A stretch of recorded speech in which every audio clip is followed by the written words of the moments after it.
Do you ever wonder what it would be like to not have to deal with life's adversities, to just be, I don't know, say a gelatinous cube just blobbing along?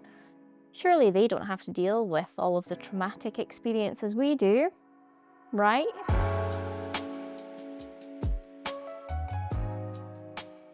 And by that, I of course mean the tragedy of being left at the supermarket checkout by your mum who's gone to just grab one more thing, leaving you to make eye contact with the underpaid checkout staff who's hurling your shopping at you fast enough to break the land bloody speed record, and she's never back in time, is she? So of course that is our inspiration today. To get started, I grabbed some XPS foam and cut it down using my hot wire cutter to a slightly smaller cube than I need and covered it in tuck tape. This means I don't have to use as much clay, and it also gives a nice square base to start from. Because I'm going to mold and cast the cube, that means I get to sculpt in my favourite medium, which is monster clay. I adore monster clay. It's an oil-based clay, so it never cures, meaning you can only really use it when you're going to make a mold, and because I haven't done that in a while, I haven't gotten to use it much. After warming it up to make it pliable, I started with a layer of clay all over the cube. I use a can of compressed air upside down to quickly cool it and harden that first layer. I used these plastic eyes just to get the position and then started to add snakes of clay onto each side in a twisty, uneven pattern. I blended those in a little with a ball stylus, and then could come my favourite part. The reason monster clay and other oil-based clays are my favourite is that they work so well with subtractive sculpting. I use a series of rake and loop tools, some that I made myself, some that I purchased over the years, to carve and scrape away clay to refine the shape.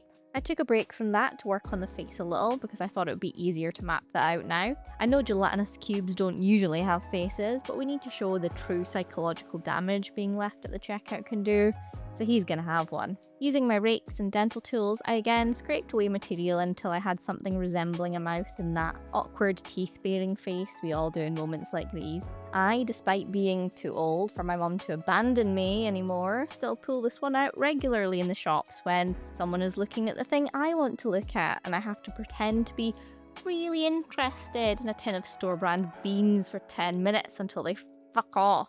After a wee bit of refining, I went back to the bulbous sort of texture on the sides. I thought this would be a bit more fun than a mostly flat cube, so I made sure to add plenty of it. This part really is so satisfying, just to refine more and more in each pass of the rakes and then the loop tools. Another advantage of oil-based clay is that you can heat it up and melt it. By using a heat gun, carefully mind you, I can slightly melt the surface between carving passes, which helps smooth it out and give me that melty, wet, jelly texture I'm looking for. I do mean carefully though, as although I wanted him to look melty, I did potentially over-melt his eyebrows until they were so non-existent he might as well have been plucked straight from the 90s.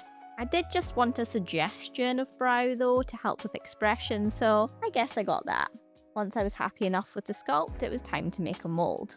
I cut out foam board for the sides, making sure to leave just enough room around our cube to make a strong mold that'll be flexible enough to get him out of easily. I made sure to seal all the seams with tuck tape. Was that overkill? Maybe. But will it leak? Well, you have the answer to that actually. If you're currently watching this as part of the presented evidence in my public murder trial showing what drove me to it, then it's a yes. I plopped him into the mold box for a lovely little nap and got to mixing. This silicone I've had for quite a number of years, and I was almost sure it wouldn't work properly, but you gal can't afford to be shelling out for new stuff right now, so I tested a small batch and it worked well enough that I trusted it. Top tip, I like to add a little silicone pigment to one of the cups, as that just helps you see better any unmixed parts, especially for this stuff which you don't get a huge amount of pot life with, so you gotta go fast. I don't own a pressure pot or a vacuum chamber, so I know the mold isn't going to be perfect, but I tried my best and used all my tricks to get the best result I could, including pouring from higher up in a thin stream down the side of the cube.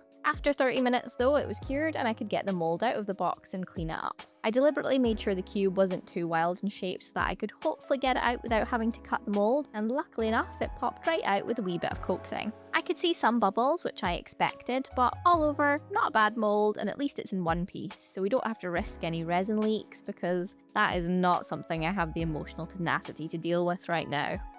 But in order to pour that resin, we first need to make some things to go inside. Now, my carpal tunnel is doing me a mischief at the moment, so rather than making my fingers so numb, I might as well be caught in the undertow, and I hope everyone watching is old enough for that reference. I decided to 3D print some bits and paint them up. Since our guy's at the checkout helping pack his mum's messages, as we call them in Scotland, aka groceries, the food shop, whatever you call it elsewhere, I think it's only right that the poor lad has absorbed some things while frantically stuffing them into bags because of the aforementioned checkout staff scanning speed. Aldi, I'm looking at you. Gelatinous cubes, of course, feature in Dungeons & Dragons, so we're going to go with a fantasy setting to match that. Faerun, to be exact. So we're going to go with mainly fruits, veg, fish, various meats, all the kind of things you'd expect to find in a fantasy setting. After a heavy white dry brush on everything to show the texture, I used mainly contrast and speed paints to get the base colour down, and then added any highlights, shadows, and extra details where needed. I particularly enjoyed painting all of the meats. Like this raw chicken, I made extra pink in some areas, and these slices of your guess is as good as mine. Absolutely loved it. I did at one point think that I could dip the tiny little veg rather than fiddling about with them covering my fingers in paint, but as you can see by the fact that I dropped them more easily than a hyperactive ferret dunked in WD-40 more than once, that is not the move, so fiddling it is. I didn't need any of these things to be Golden Demon level paint jobs, although I would love to see the faces of the organisers if I rocked up with one tiny potato to the competition, so maybe I'll keep an extra for the next time I make it across the pond. Once they were all painted and clear coated, I could work on suspending them. I bought some invisible fishing line for this project and then used some clear packaging plastic to be the base that I'm going to suspend them through. Now I was pretty confident that these would sink in the resin because I had tried a spare bit in some as a test, so I knew I had to get them to float around in the way that I wanted them to. You can do this by pouring layers, but I didn't want any layer lines and this stuff takes long enough to cure as it is, so I decided to do one big pour and use the fishing line to hang them in place. I used UV resin to attach the line to the pieces, making sure to consider what angle I wanted them to be at when choosing where on the piece to stick it. Once I had enough done, I threaded them through the plastic sheet and stuck them down with either some tape or UV resin, using the mold to help decide what height I wanted each thing to be at. The mold is upside down, of course, which is why all the pieces are too. After some playing around, I had a layout I was happy with, so I could get to the resin pour. This is a deep pour resin, which technically limits out at 2 inches, which is less than the cube is, but I know my room is a bit colder than the ideal temp for the resin, so it'll probably be okay. It's a 2-to-1 ratio mix, so I carefully measured that out and mixed it really well while adding in a tiny bit of blue and green alcohol ink. I didn't want to add too much colour so that we can still see the food floating inside. I wasn't too worried about introducing bubbles, as I knew that, again, without the proper equipment, I couldn't fully get rid of them, but the long cure time would help, and with it being a gelatinous cube, I think some bubbles work with that. I poured it into the mould, added the veg, and yep, they are definitely floating. Oh hey, are you enjoying this video? Have you considered liking it, subscribing, leaving a comment, checking the Patreon? Well, this is the part in the video where I have the obligation, because of YouTube these days, to ask you to please do so if you fancy. If you don't, well, we'll be fine. Well, we have a couple of days to wait with bated breath for that to cure, so let's work on something else. Now, I have broken my cardinal, yet often broken rule of choosing which base to use before starting so I don't make things too big, so let's get that done now. I went with a square base to be our supermarket floor. I grabbed some thin foam to chop up into floor tiles for this. EVA foam doesn't really take texture that well, but I did give it a go with my favourite texturing rock to at least give us a base to work from. I stuck them down with some tacky glue and then sealed them with some grey Mod Podge sprinkled with sand before priming them black. I'm going for a bit of a satirical mix of our world and Faerun fantasy world for this, so I really wanted to do some black and white checkered tiles. Partially because I just love black and white checkered tiles and would have them in my house if I could, and partially because I think the contrast will look really good. After base coating, I sealed them off camera and mixed up some grout. I used some powder filler with water and grey paint for this job. Another thing I love in crafting is troweling on grout with my palette knife, getting it in all the crevices, wiping it off with a wet rag.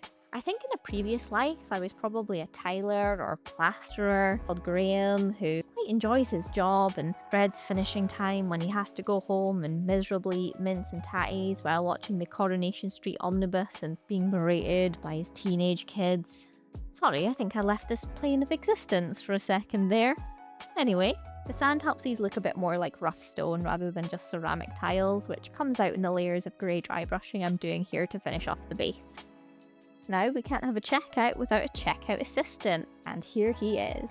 This is a Fishman model I 3D sculpted in Blender quite a while back, and with my newfound access to a resin printer, he'll make a fine addition to my diorama as a Kuatoa, which are the fishfolk race in D&D.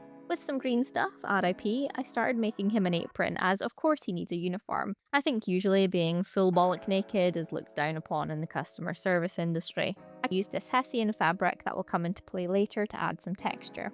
Again, I'm going for a cartoonish, exaggerated vibe, so I wanted this to be pretty prominent. And all of the little strings that got caught in there, well, they just add to that. I rolled up some wee ropes to hold the apron up and tie the back, and then shaped those on. We can't have him flashing the customers when bending over to pick up some eggs after all. After priming him black, I gave it an all-over white dry brush and then a simple base coat in green contrast paints, wet blending a few slightly different shades on the model to give him some variation in skin tone. I did the same with some browns for the apron before giving everything a dry brush to pick up on some of the pufferfish spiky texture he's got going on all over. I added some individual highlights and based his eyeballs white before hitting some high points and spikes with purple, which I tapped in to diffuse.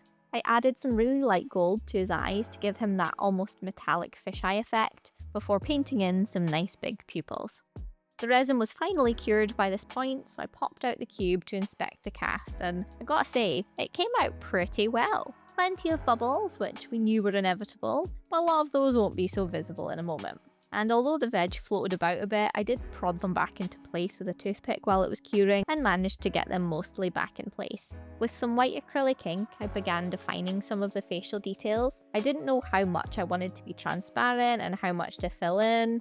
After a bit of indecision and fiddling about though, I did opt to just paint in the eyes and teeth so the expression is more readable to people viewing the piece from afar. He does look a touch angry as well as terrified, but I mean, you would be too if your mum left you to answer, "Did you find everything you wanted in the store today?" Now for the real magic, Monster Clay is matte, so to really gelatinous it up, I sprayed on some of my favourite triple thick glaze, which, safety announcement, I only did a couple quick scooshes inside so that you could see the effect before taking it outside to finish. Do as I say, not as I do, my lungs are absolutely fecked.